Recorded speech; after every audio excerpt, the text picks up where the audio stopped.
Mga kababayan, seryoso ako ngayon. Alam nyo ba kung ano ang kulang sa Pilipinas? Hindi ayuda. Hindi committee hearing. Hindi panibagong motivational quote na may sunset sa background.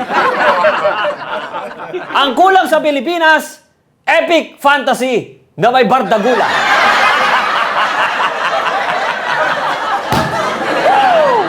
Kasi ang dami nating alamat, ang dami nating kwento, ang dami nating drama bilang bayan. Pero bakit kapag fantasy novel, mukhang kailangan laging imported? Bakit kailangan laging may snow? Bakit kailangan laging may castle sa Europe? Bakit kailangan laging may prinsipe na may abs pero walang trabaho? Kaya ginawa ko ang The Pabebe Chronicles, The Flower and the Warrior. Yeah! Thank you, thank you, thank you, thank you. This is for you, this is for you. Isang epic fantasy na sinulat ko, Jack Logan.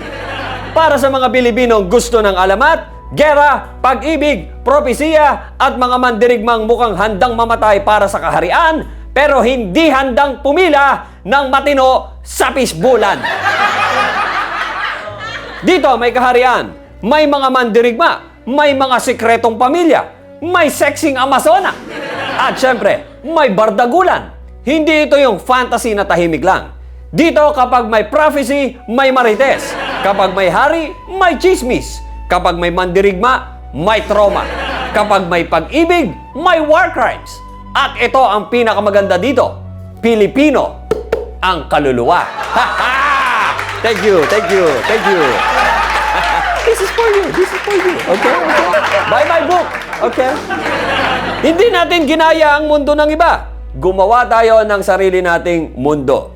Yung mundo na kapag nagmahal ka, epic. Kapag nagalit ka, alamat. Kapag nag-away kayo, pang-cinematic universe. Yeah!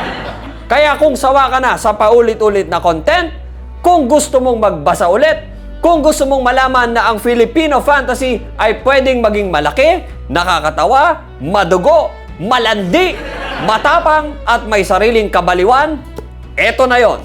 The Pabebe Chronicles, The Flower and the Warrior by Jack Logan.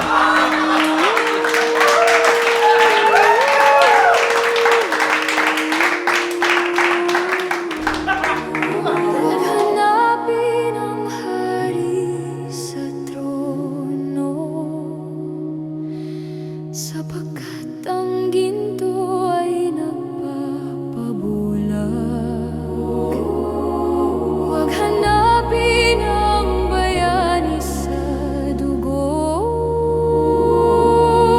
sapagkat ang galit ay makamanda.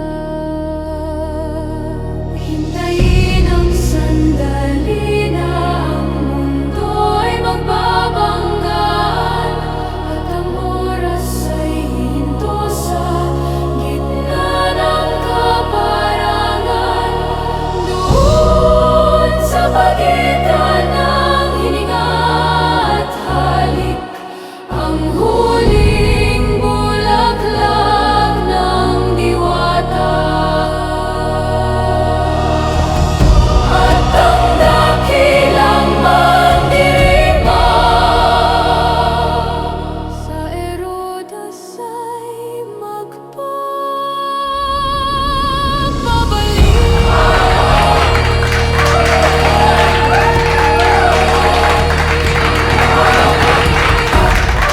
Limited Premium Collectors Hardbound Edition. Yeah!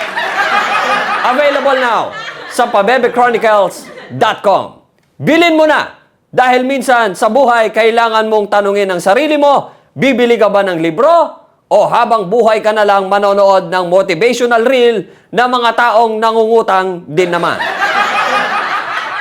Ako si Jack Logan at ito ang Jack Logan Real Talk, kung saan ang alamat ay hindi hinihintay, binabasa. See you guys later.